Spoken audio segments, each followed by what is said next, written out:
I thought my marriage was perfect, until I discovered my wife's affair with my brother. It all started with a nagging feeling I couldn't shake. Emily, my wife of 8 years, had been distant lately, distracted, always on her phone, and constantly finding reasons to stay late at work. At first, I chalked it up to the usual stresses of life, work, and the monotony of a long-term relationship. But something was different this time, something unsettling. One evening, while she was in the shower, I noticed her phone light up with a notification. I glanced at it, expecting a harmless message, maybe from a coworker or friend. But it was from a name I didn't recognize, Mark. The preview of the message read, "I can't stop thinking about last night." My stomach dropped. The world seemed to tilt slightly off its axis as the realization hit me. My hand shook as I stared at the phone. I didn't want to believe what I was seeing. My mind raced with possibilities. Maybe it was a misunderstanding, maybe Mark was just a friend, maybe, but deep down, I knew. I knew something was horribly wrong. When she got out of the shower, I couldn't bring myself to confront her. I just sat there, numb, watching her go about her usual routine as if nothing had changed. But everything had changed for me. The woman I loved, the woman I had built my life with, was hiding something. And I needed to know the truth. I spent the next few days in a fog, trying to act normal while quietly investigating. I went through her phone when she wasn't around, checking texts, emails, and call logs. The more I found, the clearer it became. Mark wasn't just some random coworker or friend, he was someone she was seeing behind my back. The messages between them were explicit, detailing nights they spent together, plans for future meetups, and even confessions of love. It felt like a punch to the gut every time I read a new message, but I couldn't stop myself. I needed to know how far it had gone, how long I had been living in ignorance. One evening, after another sleepless night, I confronted her. I couldn't hold it in any longer. The moment she walked through the door, I demanded to know who Mark was and why she had been lying to me. Her face went pale, and for a split second, I saw the guilt flash in her eyes. She tried to deny it at first, but I wasn't having it. I showed her the messages, the proof of her betrayal, and watched as her facade crumbled. Tears filled her eyes as she admitted everything. They had been seeing each other for months. She tried to explain it away, blaming the distance between us, the arguments, the lack of passion in our marriage. But none of it mattered.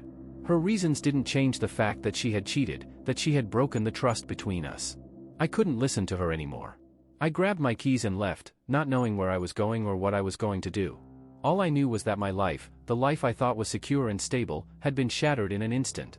I drove aimlessly for hours that night, the cool air whipping through the open windows as if it could somehow clear the storm of emotions raging inside me. I couldn't process what had just happened, couldn't grasp the magnitude of the betrayal. Emily, the woman I had promised to spend my life with, had torn our world apart, and now I was left standing in the wreckage, wondering how to even begin picking up the pieces. Eventually, I pulled over into an empty parking lot, turned off the engine, and sat in silence. The weight of it all pressed down on me until I couldn't breathe.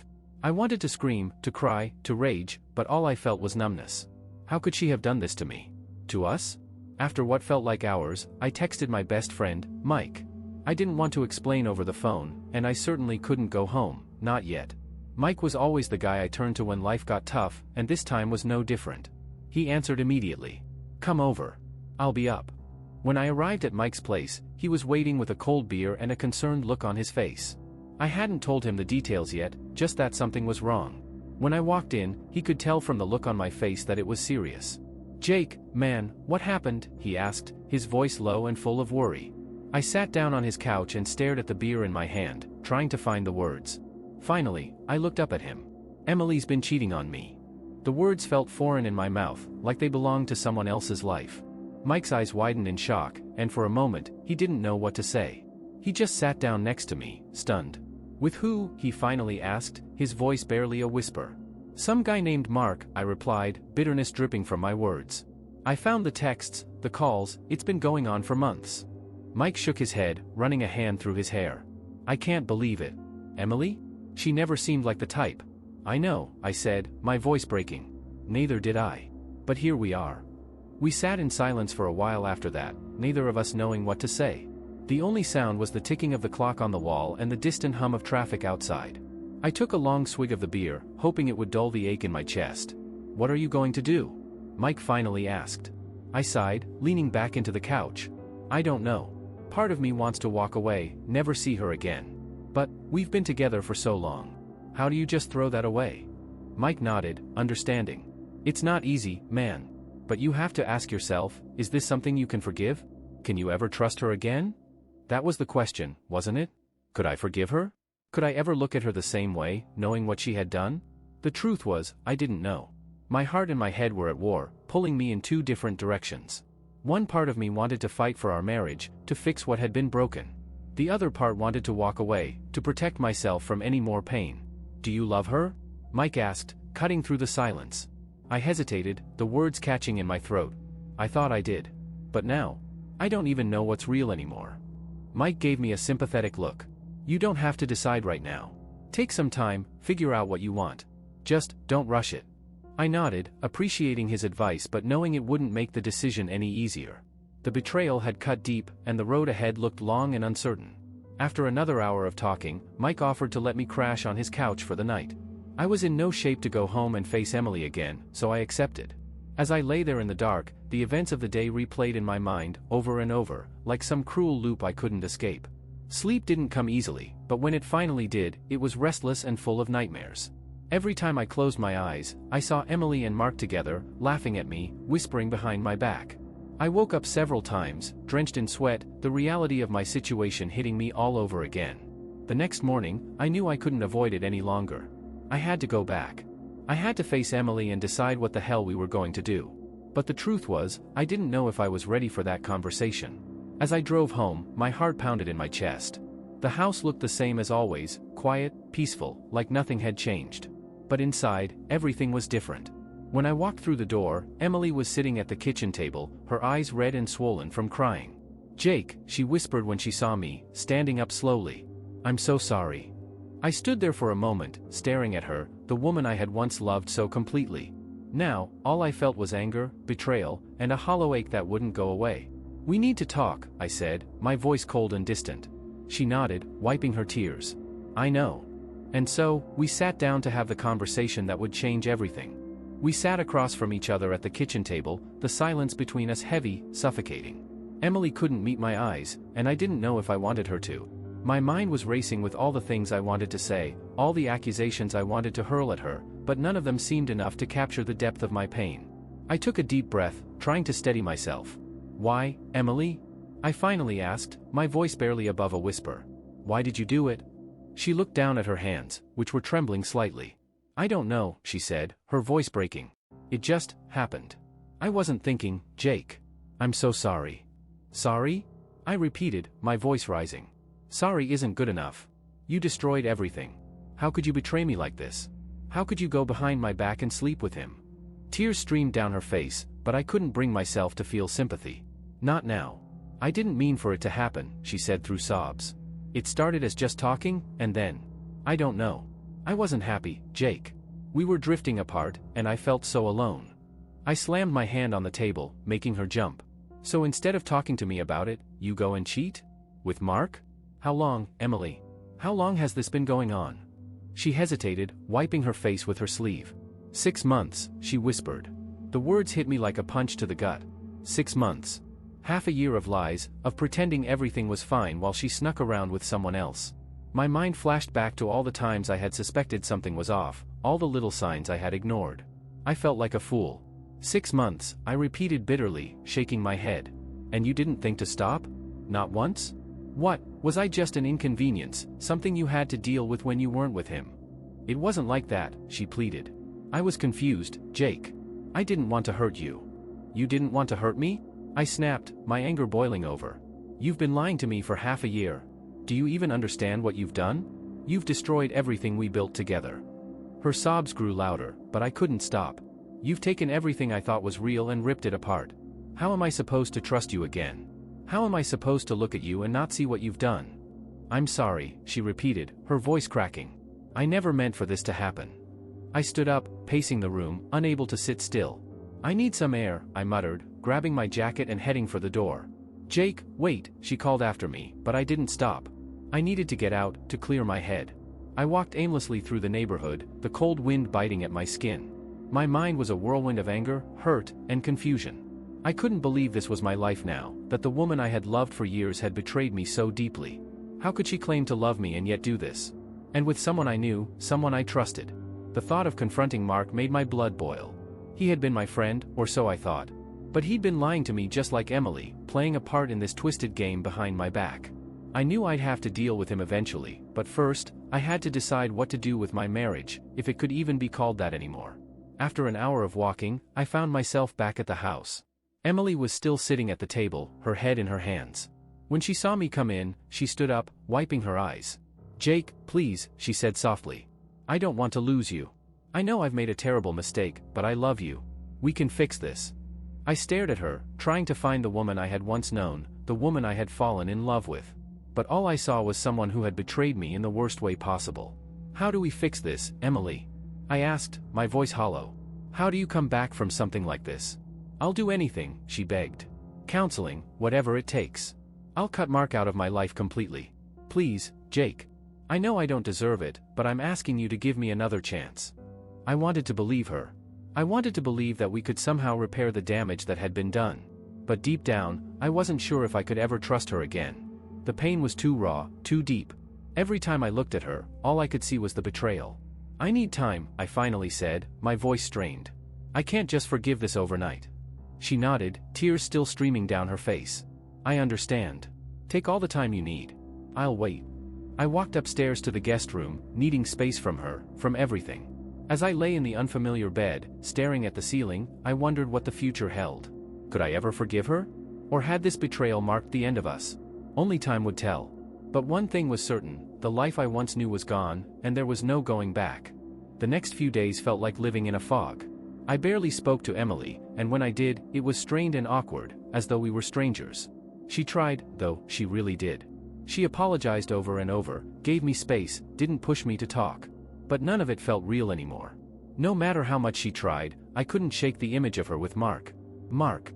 I hadn't confronted him yet. I didn't know how.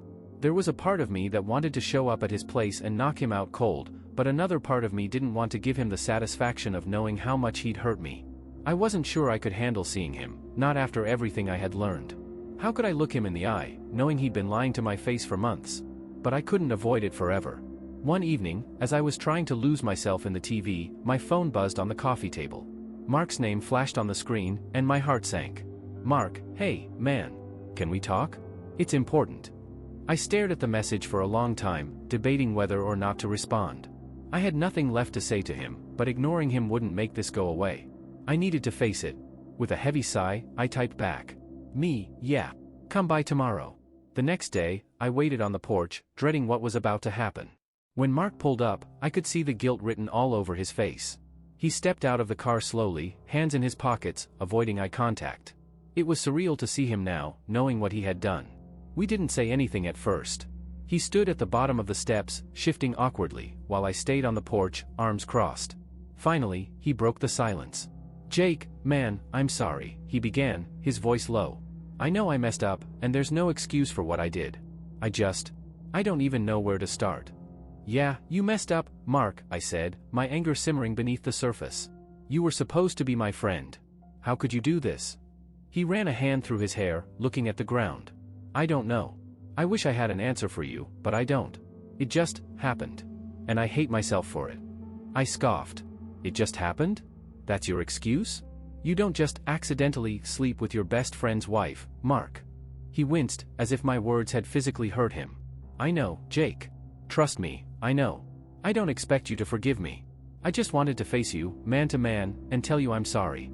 I've been carrying this guilt around for months, and I hate what I did to you." I didn't respond right away. Part of me wanted to let him off the hook, to accept his apology and move on, but the betrayal cut too deep. How could I forgive him when he had been part of something that shattered my life? "Why did you do it?" I asked, my voice low. "You had to know how much this would hurt me." He finally looked up, his eyes full of regret. "I don't know, Jake. I was stupid. Emily and we connected over something, and I let it go too far. But it didn't mean anything. I swear, man, it didn't." I shook my head in disbelief. "It didn't mean anything? You're telling me that sleeping with my wife for 6 months didn't mean anything?" He sighed, defeated. "I know how it sounds, and I'm not trying to justify it. I lost control. I let my feelings cloud my judgment, and I hurt you. I'm sorry, Jake. If I could take it back, I would." We stood there in silence for a while, neither of us knowing what to say. I knew Mark was sorry, but it didn't change what he had done. It didn't fix the broken pieces of my life. I don't know if I can forgive you, I finally said, my voice cracking. I don't even know if I want to. You were like a brother to me, Mark. And you threw that away for what? For something that didn't mean anything? Mark hung his head, his shoulders slumping. I understand. I don't deserve your forgiveness. I swallowed hard, the anger and sadness twisting inside me. You should go, I said quietly. I need time. He nodded, not arguing. If you ever want to talk, I'm here, he said softly before turning to leave. As I watched him drive away, I felt a strange mixture of relief and sorrow. Confronting Mark hadn't given me the closure I had hoped for, but at least now I had said my piece. Whether or not I could forgive him, or Emily, was a question I wasn't ready to answer. Inside the house, Emily was waiting. I could feel her watching me as I sat down, exhausted from the confrontation. Did it help? She asked softly. I didn't look at her. I don't know, I admitted. For the first time in days, she approached me cautiously, sitting down beside me. Jake, I'm so sorry. I wish I could take it all back. I know, I said, my voice barely above a whisper. But it doesn't change what happened. We sat there in silence, both of us knowing that things between us were forever changed. The road ahead was uncertain, and I didn't know if we would make it through. But for now, I needed space, to heal, to figure out what I wanted, and whether I could ever trust her again. And that was something only time could decide. Weeks passed, and the weight of everything still pressed down on me. Even though I had confronted Mark and Emily, the pain hadn't lessened. In fact, it seemed to deepen with each passing day. The betrayal was like a shadow that followed me everywhere, lingering in every quiet moment, in every glance exchanged with Emily. We tried to continue our lives, to pretend that things could go back to normal, but we both knew better. Conversations were shallow, interactions strained. Emily tiptoed around me, careful not to push too hard or demand too much. And I, in turn, retreated further into myself, unsure of how to move forward, or if I even wanted to. One evening, after another silent dinner, Emily finally broke the tension. We can't keep living like this, she said softly, her voice filled with a quiet desperation. I know I hurt you, Jake, and I don't expect you to forgive me overnight. But this, us avoiding everything, it's not working. I stared at my plate, unable to meet her gaze. What do you want me to do, Emily? I asked, my voice hollow. You broke my trust. I don't know if I can ever get that back. She reached out, her hand trembling as it touched mine. I know. And I'll do whatever it takes, anything you need. But we can't just stay in limbo like this. It's killing both of us. I pulled my hand away, the touch too much to bear. I need space, I said, the words coming out before I could stop them. I can't keep pretending everything's okay. I need time to figure out what I want. Emily's face fell, but she nodded, understanding. If that's what you need, then I'll give it to you, she whispered, her voice barely audible. I'll move out for a while, stay with my sister. Just, please, Jake, don't give up on us yet. I didn't respond, my mind too clouded to make promises I wasn't sure I could keep. She packed a bag that night, leaving the house eerily quiet in her absence. And for the first time since the betrayal, I was truly alone, with nothing but my thoughts to keep me company. The days without Emily stretched on, and though I missed her presence, I found that I needed the silence. It gave me time to think, to reflect on what had happened, and what I wanted for my future. The betrayal had cut deep, but I began to realize that holding onto the pain wouldn't heal me. It would only keep me trapped in the past. One afternoon, I found myself standing in front of a mirror, looking at my reflection. The person staring back at me seemed different, worn, but somehow stronger. I knew that I had a choice to make. Either I would let this betrayal define the rest of my life, or I would find a way to move forward, with or without Emily. The decision wasn't easy, and it didn't come overnight. But slowly, I began to understand that forgiveness wasn't about letting go of the hurt or excusing what had happened. It was about freeing myself from the weight of it. Whether I chose to rebuild my relationship with Emily or not, I couldn't carry the anger and betrayal forever. Emily and I eventually met for coffee, a neutral place where we could talk without the ghosts of our home haunting us. She looked nervous, unsure of what to expect, but I felt a strange sense of calm. For the first time in weeks, I knew what I wanted to say. I've been thinking a lot, I began, stirring my coffee absent-mindedly. About us, about everything that happened. And I realized, I don't want to live in anger anymore. I'm tired of being bitter. Emily's eyes welled with tears, but she didn't speak, waiting for me to continue. I don't know if I can ever forget what you did, I said honestly. But I'm willing to try to move forward. Maybe that means we work on us, or maybe we go our separate ways. I'm not sure yet. But I want to find peace, for both of us. She wiped away a tear, nodding slowly. I'll wait as long as you need, Jake. I'll do anything to make this right.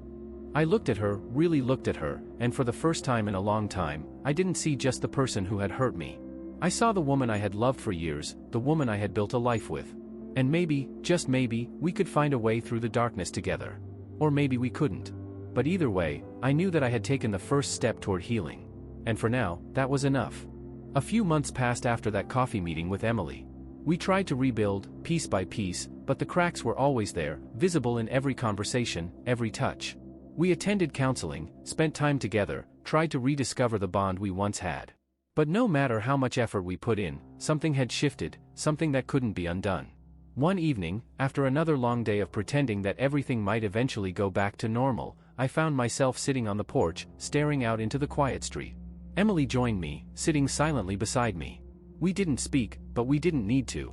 The air between us was heavy with unspoken words. After a long pause, she finally broke the silence. "Jake, I think you know it too, don't you?" I turned to her, seeing the sadness in her eyes. "Yeah," I said quietly. "I do." We sat there for a while, the weight of the moment settling in.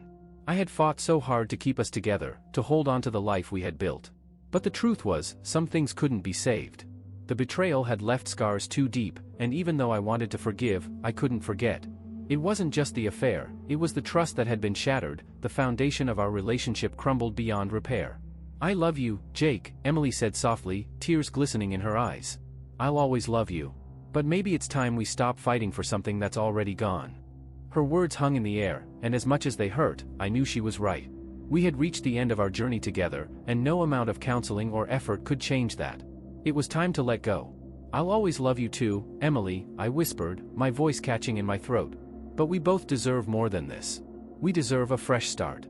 We sat in silence for a long time, holding hands one last time as the realization washed over us. This was the end, not with anger or bitterness, but with a quiet acceptance that we had tried our best. Sometimes, love isn't enough to fix everything. In the days that followed, we made the difficult decision to separate.